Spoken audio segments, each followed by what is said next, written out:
Bonjour à tous, alors aujourd'hui nous allons voir comment charger des données dans Power BI, faire des mesures, notamment compter le nombre d'éléments, faire des filtres, changer les couleurs des colonnes, afficher en fait des segments avec la possibilité de les avoir tous et modéliser des données sur des tables.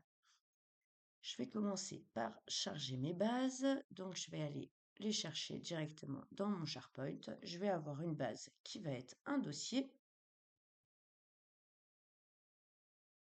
Je vais aller chercher l'URL de mon site.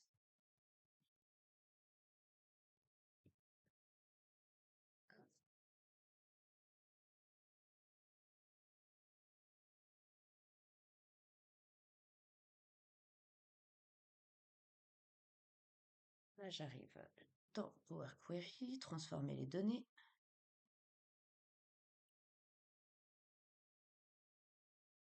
Et ici, je vais aller chercher ma table de mois.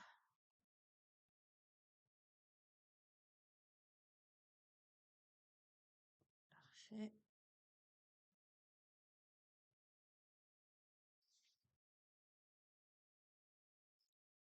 Je définis mes entêtes ici. Voilà, donc là, je suis bien dans les mois. Je vais enlever les catégories nulles. Et comme ça, j'ai une base clean. Je vais aller chercher là une liste SharePoint qui va être ma liste des dépenses.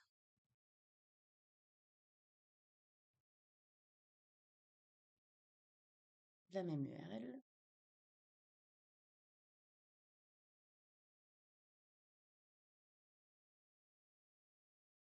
Et il va me proposer toutes les listes possibles. Je vais aller chercher donc mes charges variables.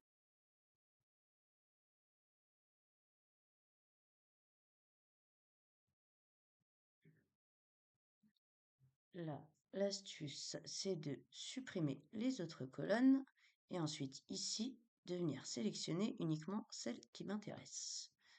Donc, je vais avoir la date, le type de dépense, le montant et le fournisseur.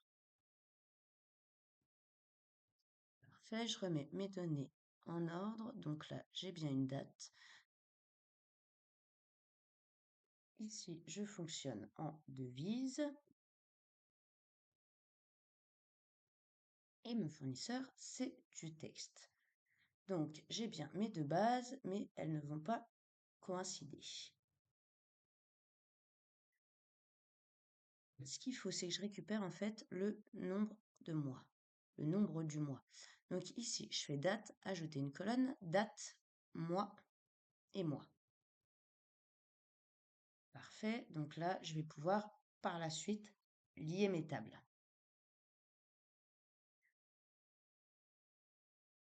Fermer et charger.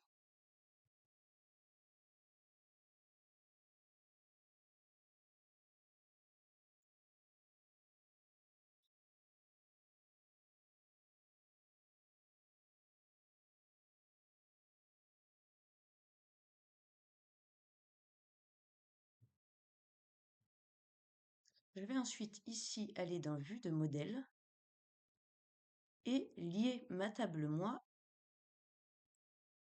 comme ceci. Donc en sens 1 à plusieurs, parfait.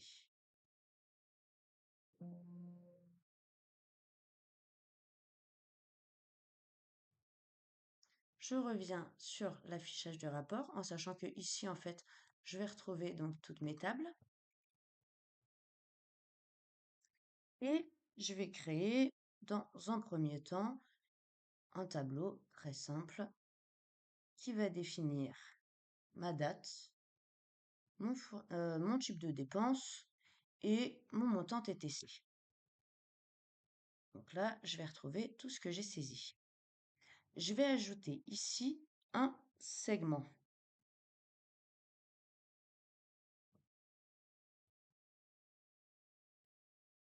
Et mon segment, je le veux par mois, mais je veux qu'il y ait écrit les mois, je veux pas un numéro. Là, je vais retrouver donc bien tous mes mois.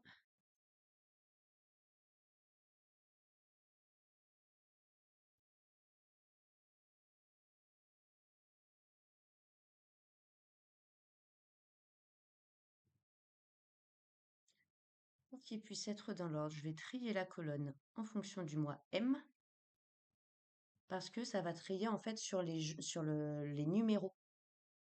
Et là, je vais donc avoir bien mon janvier qui est en 1, mon février en 2, etc. Alors, moi, j'ai de la saisie en juin. Et par contre, vous voyez, donc, je vais avoir de la saisie en juin, je vais avoir de la saisie en mai.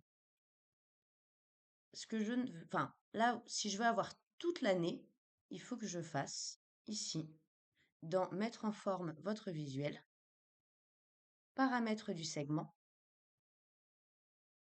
sélection, afficher l'option tous. Et là, je vais pouvoir donc soit tout sélectionner, soit sélectionner uniquement les mois qui vont m'intéresser.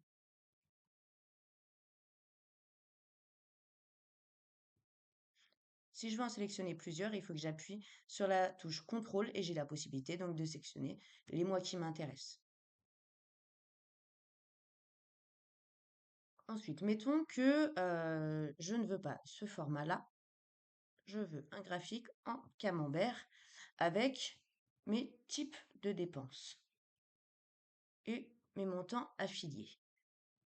Je vais pouvoir l'avoir ici. Donc, l'avantage du segment, c'est qu'il est automatiquement connecté. Donc, je vais pouvoir sélectionner réellement mes mois et avoir un graphique qui va être dynamique. Si par exemple, je veux par contre changer en fait les couleurs pour les mettre à la charte graphique de mon entreprise, je sélectionne mon graphique, mettre en forme votre visuel, et ensuite ici, donc là, secteur. Si je fais un graphique en barre, il va y avoir écrit barre, etc.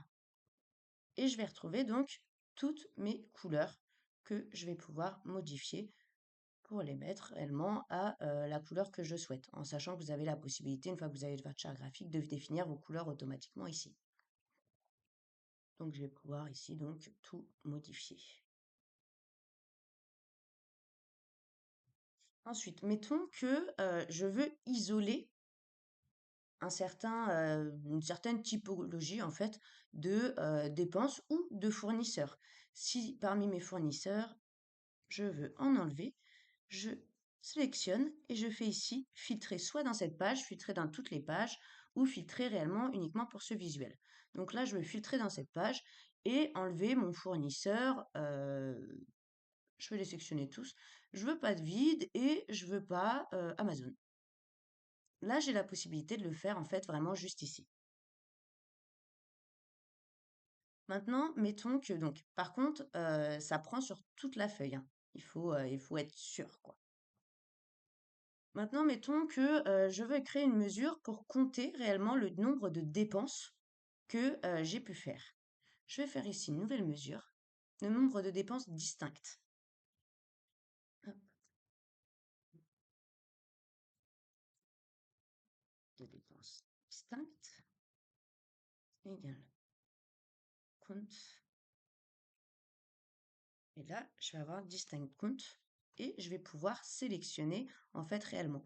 Donc, combien je peux avoir de fournisseurs, combien je peux avoir de types de dépenses et combien je peux avoir de montants en fait en éléments distincts.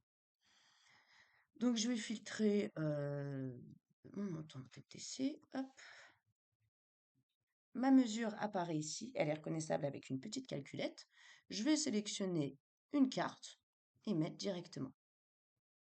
En sachant que je peux le renommer, je double-clique ici. Donc, hop, par montant.